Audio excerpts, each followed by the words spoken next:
भारत के संविधान में एक लाइन है, बस एक लाइन, जो हर भारतीय नागरिक के अधिकारों की बुनियाद है। ये एक वादा है, लेकिन इसमें एक शर्त भी है। आइए अनुच्छेद 10 के इस पूरे पहलू को समझते हैं। देखिए, कानूनी भाषा अक्सर थोड़ी कॉम्प्लेक्स लगती है ना? लेकिन इसके हर शब्द में एक गहरा मतलब छुपा है। चलिए इस पहेली को एक एक करके सुलझाते हैं। तो इस अनुच्छेद का जो पहला हिस्सा है ना, वो एक सॉलिड प्रॉमिस जैसा है। ये भारत के नागरिकों को एक तरह का आश्वासन देता है, एक सुरक्षा का एहसास दिलाता है। आइए देखें कि ये आश्वासन आखिर है क्या।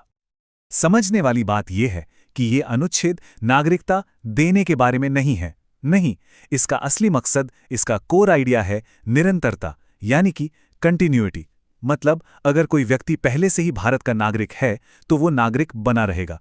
ये नागरिकता की निरंतरता का एक आश्वासन है।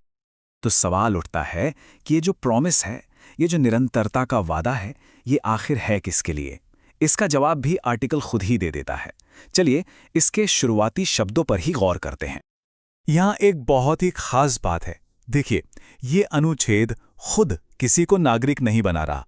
ये बस उन लोगों की तरफ इशारा कर रहा है जिन्हें संविधान के पिछले अनुच्छेदों के तहत पहले से ही नागरिक मान लिया गया है।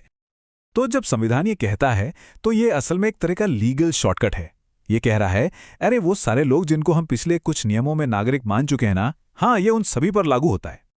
और फिर यहां आता है इस अनुच्छेद का सबसे अहम हिस्सा, इसका दिल। ये एक सीधा और बहुत शक्तिशाली बयान है। अगर कोई नागरिक है तो वो नागरिक बना रहेगा। ये संविधान की तरफ से दी गई एक बुनियादी गारंटी है। लेकिन कहानी यहां खत्म नहीं होती। ये जो गारंटी है ना, ये पत्थर की लकीर नहीं है। इसी अनुच्छेद में एक बहुत महत्वपूर्ण शर्त, एक कंडीशन छिपी है जो पूरी तस्वीर को ही बदल देती है। तो दिमाग में सवाल आता है कि अगर संविधान इतनी बड़ी गारंटी दे रहा है तो क्या ये अधिकार बिल्कुल अटूट है? क्या इसे कभी बदला नहीं जा सकता? मजेदार बात यह है कि इसका जवाब आर्टिकल के अगले ही शब्दों में है। और ये है वो शर्त। यह छोटा सा हिस्सा पावर का बैलेंस ही बदल देता है।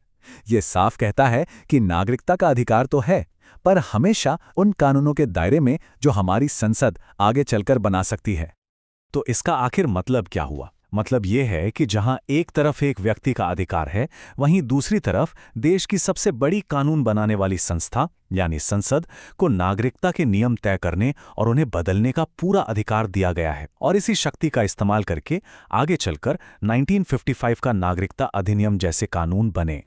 तो अब हमने इस अनुच्छेद के दोनों हिस्सों को देख लिया है।